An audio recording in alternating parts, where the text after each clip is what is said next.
하나님께서 오늘 우리에게 허락하시는 말씀, 구약성경 출애굽기 12장 12절에서 14절까지 말씀과 신약성경 요한복음 12장 12절에서 16절까지 말씀입니다.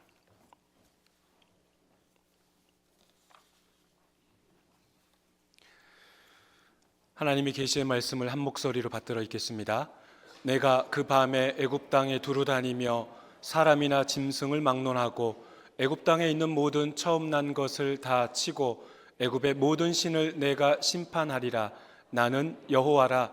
내가 애굽 땅을 칠 때에 그 피가 너희가 사는 집에 있어서 너희를 위하여 표적이 될지라. 내가 피를 볼 때에 너희를 넘어가리니 재앙이 너희에게 내려 멸하지 아니하리라. 너희는 이 날을 기념하여 여호와의 절기를 삼아 영원한 규례로 대대로 지킬지니라. 아멘. 신약성경 요한복음 12장 12절에서 16절 말씀 함께 읽겠습니다.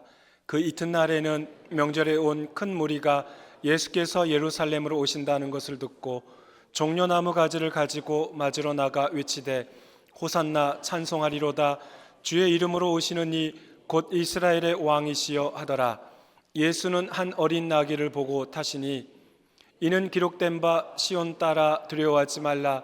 보라, 너의 왕이 나귀 새끼를 타고 오신다 함과 같더라. 제자들은 처음에 이 일을 깨닫지 못하였다가 예수께서 영광을 얻으신 후에야 이것이 예수께 대하여 기록된 것임과 사람들이 예수께 이같이 한 것임이 생각났더라. 아멘. 칠흑같이 어두운 밤 갑작스럽게 터져 나오는 비명과 함께 마을 전체가 눈물바다를 이룹니다. 집집마다 집안의 장남이 죽어가고 있기 때문입니다. 전염병이 돈 것도 아니었습니다. 그렇다고 큰아들이 전쟁터에 나가 전사한 것도 아닙니다. 낮에 불길한 소식을 들은 이후 불안에 떨고 있었는데 그것이 현실로 나타났습니다. 궁중에서도 평민의 집에서도 권세 있는 집에서도 가난한 자들의 집에서도 죽음의 그림자가 집집이 덮쳐 맞이로 태어난 이들만 이슬로 사라집니다. 모든 동네가 통곡하며 어두움과 울부짖음이 가득할 때 그곳에서 수십 킬로 떨어진 다른 동네는 평온하게 잠을 이루고 있습니다.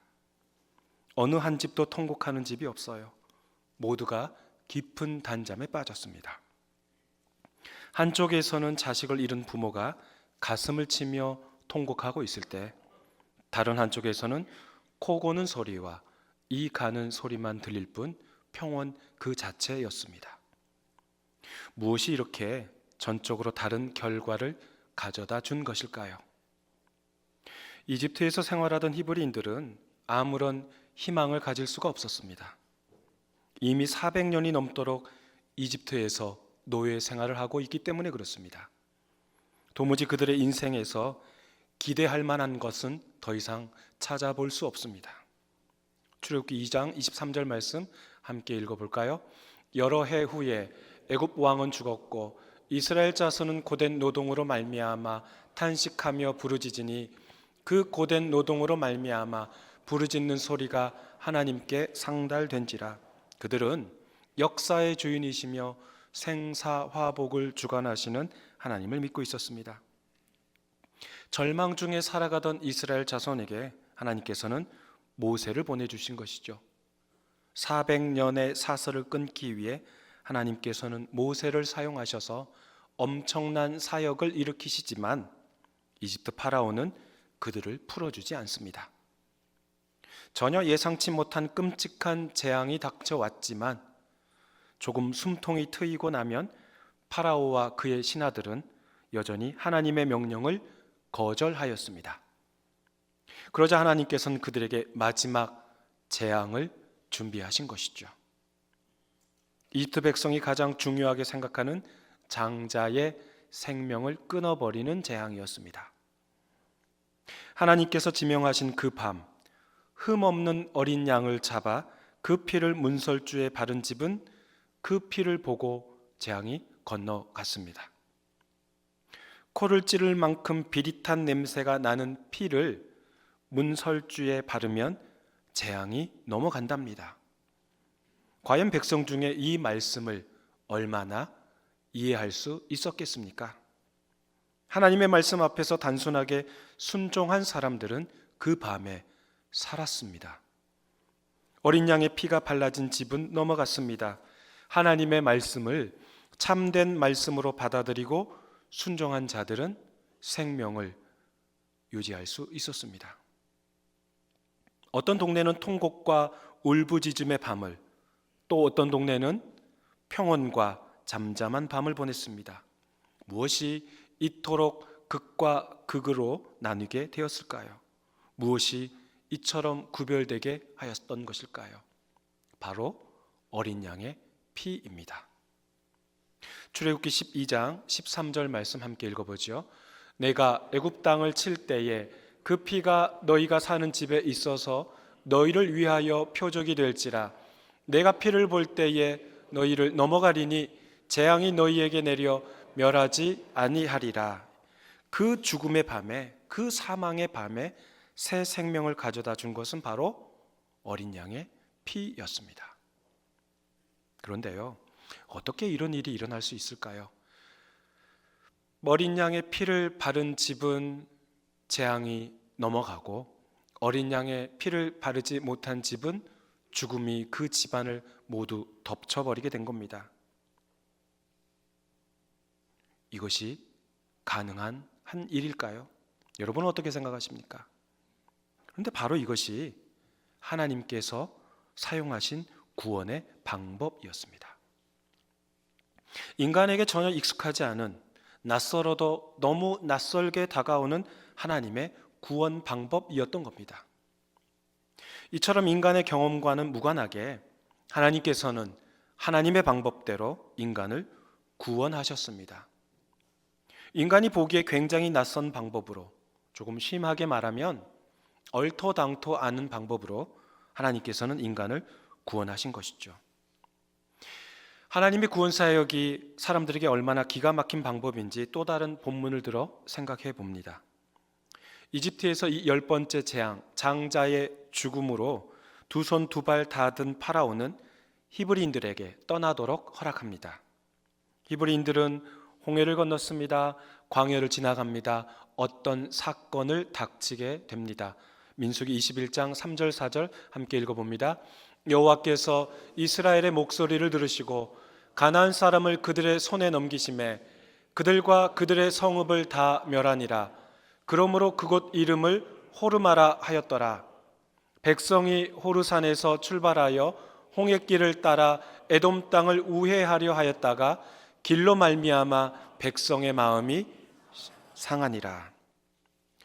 이스라엘 백성들이 지나가고 있다는 소식을 들은 가나안 사람들, 그 중에 가나안 사람 아랏 왕이 이스라엘 몇 사람을 포로로 끌고 갑니다. 그러자 이스라엘 백성들이 하나님께 기도하죠. 하나님, 저희들에게 허락해 주시면, 저희들에게 허락해 주시면 저 가나안 사람들과 싸워 이겨보겠습니다. 허락해 주십시오. 그러자 하나님께서는 이스라엘 백성들의 기도에 들어주셨죠.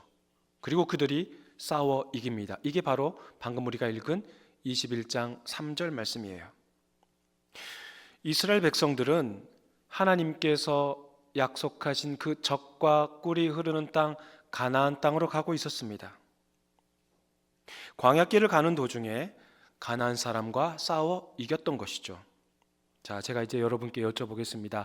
여러분이 바로 그 이스라엘 백성이라면 가나안 민족과 싸워 이겼으니 가나안 땅에 곧 들어갈 수 있겠구나라고 생각하겠습니까? 아직 멀었구나라고 생각하겠습니까? 전자입니까? 후자입니까? 네, 전자이죠. 하나님께서 약속하신 땅인 가나안에 곧 들어갈 수 있을 것이다 라고 생각했겠죠. 그들이 가나안인과 싸워서 이긴 지역의 이름을 호르마라고 지었어요. 그 호르마에서 북쪽으로 조금만 더 올라가면 헤브론이 나오고요. 그 헤브론에서 조금만 더 올라가면 예루살렘이 나옵니다. 그러니까 이들은, 이 이스라엘 광야에서 살고 있던 이 이스라엘 사람들은 가나안 사람들을 이겼고 승리하였으니 북쪽으로만 조금만 더 올라가면 하나님께서 약속하신 그 가나안 땅에 도달하리라 생각했던 것이죠. 그런데요, 우리가 방금 읽은 4절 말씀에 뭐라고 나옵니까? 호르산에서 출발하여 홍해길을 따라 에돔 땅을 우회하려라고 나옵니다.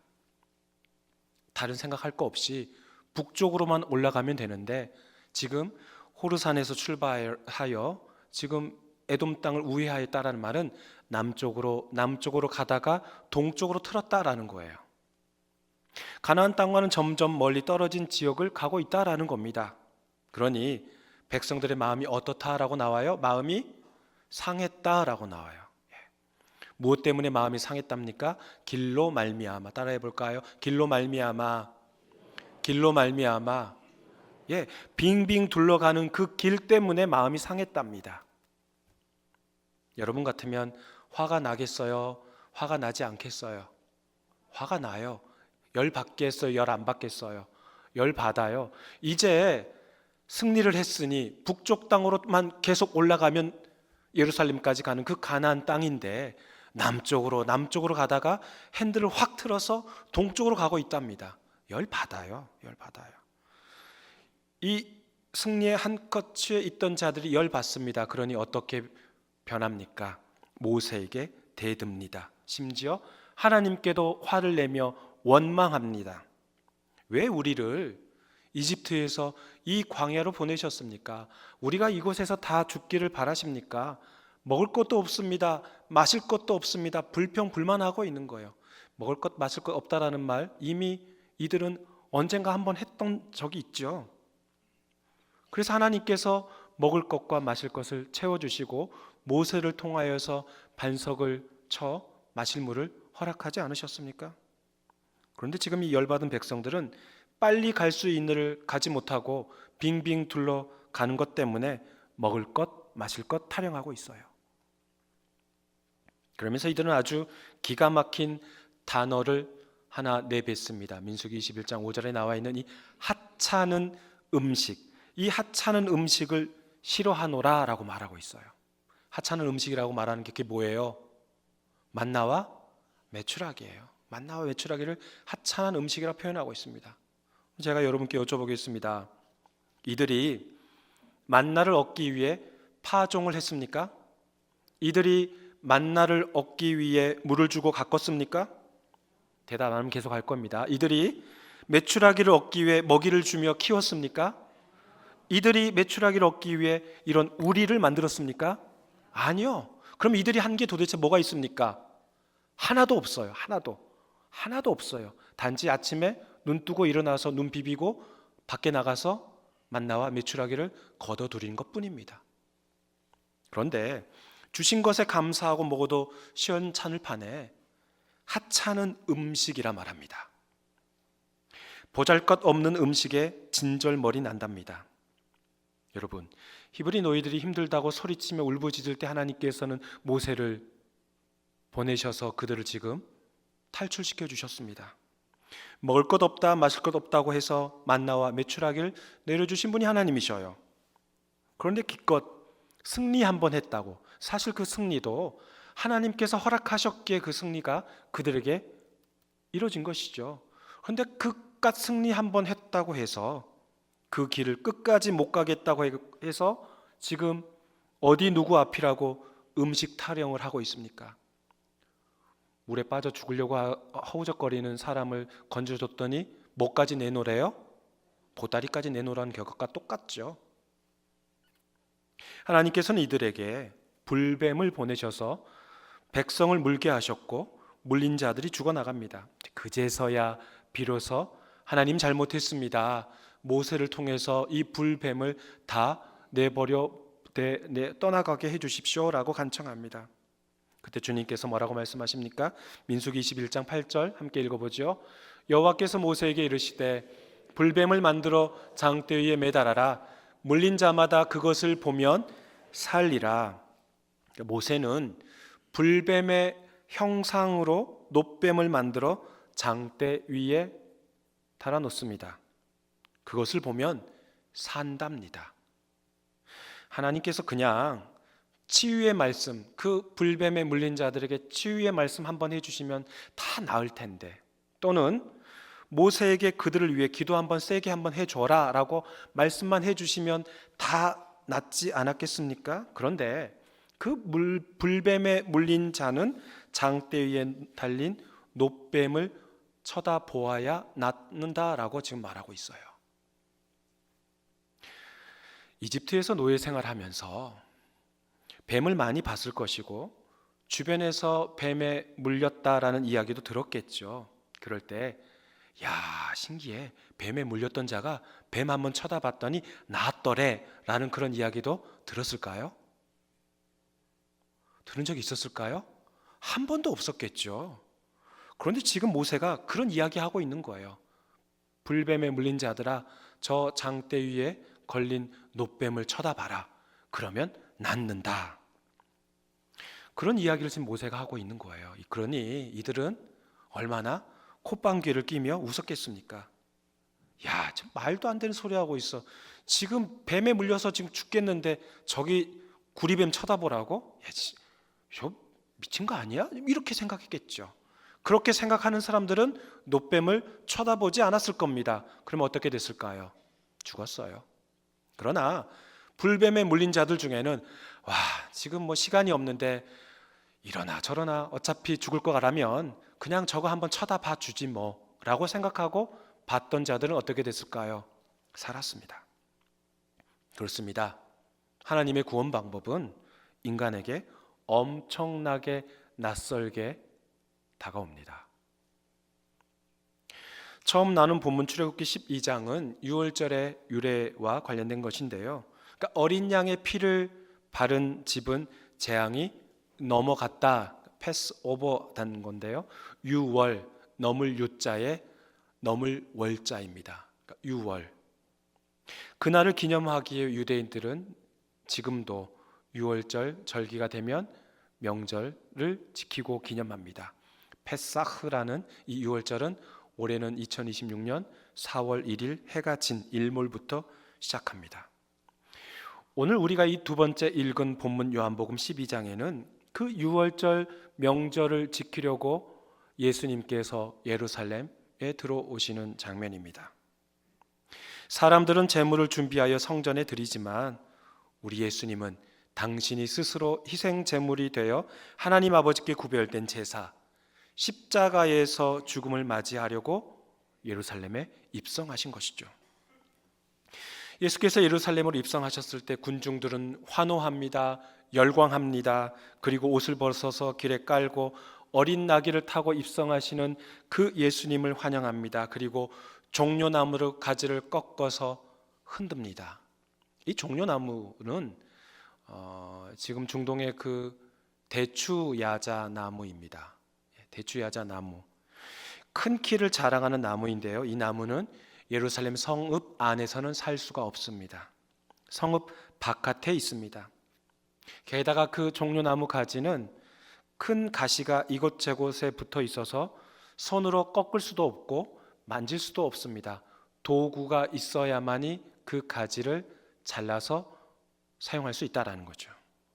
즉 다시 말하면 쉽게 구할 수 없는 나뭇가지를 무리들이 흔들었다는 것은 누군가가 무겁고 날카로운 가시가 돋친 그 나뭇가지를 줄기채 꺾어왔다는 것이고 또는 잘라왔다는 것이고 이 모든 행사를 아주 치밀하게 준비하였다라는 겁니다.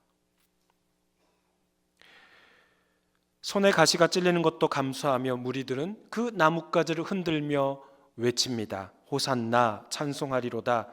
주의 이름으로 오시는 이 곧 이스라엘의 왕이시여. 그러니까 유월절 절기가 되면 세계 곳곳에서 흩어져 사는 유대인들이 예루살렘으로 옵니다. 많게는 수십만 명이 예루살렘 성읍에 와 성전에서 제사드립니다. 그래서 로마 제국은 혹시라도 밀란이 일어날까 봐 미연에 방지하기 위해 로마 기병대대를 예루살렘에 파견합니다. 로마 제국 군사들은 예루살렘 서쪽 문으로 들어옵니다. 베다니에서 출발한 예수님은 예루살렘 동쪽 문으로 들어옵니다. 지금 이런 상황이에요.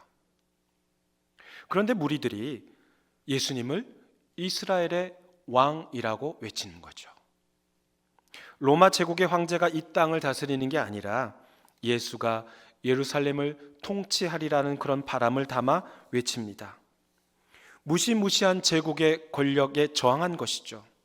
그러니까 무리들은 하나님의 나라가 속히 이곳 예루살렘에 임할 줄 알았던 것이죠. 바로 그 전에 예수님께서는 불과 얼마 떨어지지 않은 베다니에서 죽은 나사로를 살리셨습니다. 수많은 기적을 일으킨 것을 무리들이 다 알고 있었던 것이죠. 로마 제국으로부터 억압당하는 우리 민족을 해방시켜 줄 사람은 바로 저 사람이다. 지금 당신의 힘을 동원하여 이 민족을 로마로부터 구원하소서. 그 모든 문장을 한마디로 축약하면 호산나에 다 담겨 있는 것이죠. 호산나. 우리 예수님께서 예루살렘에 입성하신 목적은 그런데 무리들이 생각하는 그게 아니었지 않습니까? 예루살렘에 입성한 예수님의 모습을 한번 머릿속으로 그려보십시오. 예수님의 나이는 30대 초반이에요. 여러 제자들도 그 자리에 함께 있었어요. 무리들의 환호성이 들립니다. 그런데 예수께서 무엇을 타고 들어오시는 거예요? 아주 건장한 백마 타고 들어오십니까? 나귀 한 마리 타고 들어오시는데 그것도 새끼 나귀입니다. 30대 초반의 건장한 젊은이가 새끼 나귀를 타고 기우뚱하면서 들어오는 장면을 한번 그려보십시오. 이게 얼마나 우스꽝스럽습니까? 얼마나 창피한 모습입니까? 그 작은 나귀, 새끼 나귀를 타고 들어오는 30대 건장한 젊은이에게 주변의 많은 사람들이 호산나 호산나 하고 외치는 이 장면이 얼마나 우스꽝스럽습니까?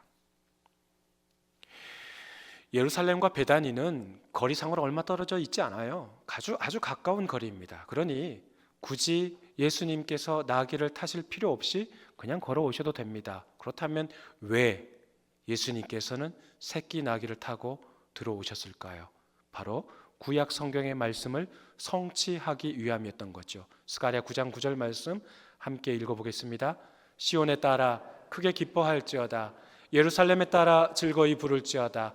보라, 내 왕이 내게 임하시나니 그는 공의로우시며 구원을 베푸시며 겸손하여서 나귀를 타시나니 나귀의 작은 것 곧 나귀 새끼니라. 구약의 스가랴 예언서는 철저하게 고난받는 메시아에 대해서 쓴 글입니다. 그러니까 예수님께서는 내가 성경에서 예언한 바로 그 메시아다라는 것을 말하고 싶었던 것이죠. 유대인에게 있어서 메시아는 다윗 왕조를 이을 왕 또는 이방 제국으로부터 그들을 구원할 왕으로 생각하고 있었는데 이들에게 굉장히 낯선 모습으로 다가온 것이죠. 아니, 실제로 이들은 예수님을 메시아로 생각하지 못했던 겁니다. 요한복음 12장 16절에 보시면 제자들은 처음에 이 일을 깨닫지 못하였다라고 나와요. 이 일이 뭐예요? 이 일. 새끼 나귀를 타고 예루살렘으로 입성하는 예수님이 이 땅에 오신 참된 메시아다, 그리스도다라는 것을 알지 못했다라는 것이죠. 예수님의 공생의 기간 동안에 예수님께서 하나님 나라와 관련된 말씀을 선포하셨어요. 예수님께서 여러 표적들을 보여주셨을 때 가장 가까이에서 봤던 사람들이 누굽니까? 제자들이에요. 예수님과 함께 숙식하며 자며 먹고 다니면서 그 모든 것을 다 목도했던 사람들이 제자들이었는데 그 제자들이 이 일이 일어나는 것을 처음부터 깨닫지 못하였다라고 나옵니다. 그렇다면 제자들도 깨닫지 못했는데 그 주변에 예루살렘 입성하는 그 주변에 무리들이 환호성하고 있는데 그들은 알았을까요? 몰랐을까요? 알았을까요? 몰랐을까요? 몰랐어요. 그러니 이들도 빌라도가 예수와 바라바 중에 누구를 놓아주랴라고 군중에게 말할 때 군중들이 뭐라고 대답해요? 바라바를 놓아달라 그러죠. 바라바를. 왜 그렇습니까? 예수란 젊은이는 무리들이 생각했던 메시아가 아니었기 때문에 그렇습니다. 예수님이 무력하게 체포됩니다. 신문당합니다. 그들은 예수가 자신이 생각했던 메시아가 아니었던 것이죠. 정적인 메시아, 군사적인 메시아로 생각했는데 무력하게 체포되고 신문당합니다. 제자들만 새끼 나귀를 타고 예루살렘 입성하는 예수님을 보고 처음부터 깨닫지 못했던 것이 아니라 호산나 호산나 외치며 울부짖던 기쁨으로 환호성을 지르던 그 무리들 또한 예수님이 그들이 생각했던 메시아이지 참된 그리스도라고 생각하지 못했던 것이죠. 그렇습니다. 이 땅에 죄인들을 구원하시기 위해 스스로 목숨을 버리고 희생 제물이 되는 방법은 인간들에게 낯설게 다가올 수밖에 없는 방법입니다. 그것이 바로 하나님의 계획이었다고 하니 하나님을 믿었다고 하는 그 유대인들에게 이 얼마나 낯설게 다가오겠습니까? 결코 받아들일 수가 없었던 것이죠. 그렇습니다. 도살장으로 끌려가는 어린 양처럼 우리 예수님은 종교 기득권층이 득실거리는 평화와 평강이라고는 도무지 느낄 수 없는 그 평화의 도시라는 뜻을 가진 예루살렘 성읍으로 들어갑니다. 불뱀에 물린 자는 장대에 높이 들어올린 놋뱀을 보기만 하면 낫게 됩니다. 똑같습니다. 죄 가운데 살아가는 우리는 십자가에 높이 매달린 예수를 믿기만 하면 구원을 받습니다. 믿으십니까? 예. 이것이 바로 낯설게 다가오는 하나님의 구원 방법입니다. 무리들은 로마 제국을 뒤집고 새로운 유대 제국을 세울 메시아가 예루살렘에 들어온다고 종려 가지를 흔들며 예수님을 맞이하였습니다. 그러나 죽음을 맞이하기 위해 예수께서는 예루살렘에 들어오신 것이죠. 죽음을 회피하지 않고 당당히 사망 권세와 맞서기 위해 입성하셨습니다. 죽음을 통해 죽음을 건너 새 생명으로 인도하시기 위해 예수께서는 예루살렘에 입성하셨습니다. 사랑하는 교우 여러분, 여러분의 경험에 비추어 보면 하나님의 방법이 낯설 수밖에 없습니다. 그래서 때로는 거절하고 싶으십니까? 때로는 머리로 이해할 수 없어 부인하고 싶으십니까? 있는 그대로 받아들이십시오. 비록 머리로는 이해하기 힘들다 할지라도 얼토당토 않은 방법이라 할지라도 생각할지라도 일단 가슴으로 받아들이십시오. 하나님께서 저와 여러분을 구원의 자리로 초대하셨습니다. 낯설게 다가오더라도 외면하지 마시고 아멘 믿음으로 받아들이고 순종하며 기쁨으로 생활하시는 저와 여러분이 삶이 되기를 주의 이름으로 축원합니다. 하나님 아버지 감사합니다. 낯설게 다가오는 하나님의 구원의 방법에 우리는 때로는 이해가 되지 않는다고 외면하지는 않습니까? 거절하지는 않습니까? 결코 받아들이지 않으려고 손살에 치지는 않습니까? 하나님, 비록 우리가 머리로는 다 이해하지 못한다 할지라도 먼저 가슴으로 받아들일 수 있는 따뜻한 성령의 마음을 우리에게 허락하여 주시옵소서. 예수님의 이름으로 기도하옵나이다. 아멘.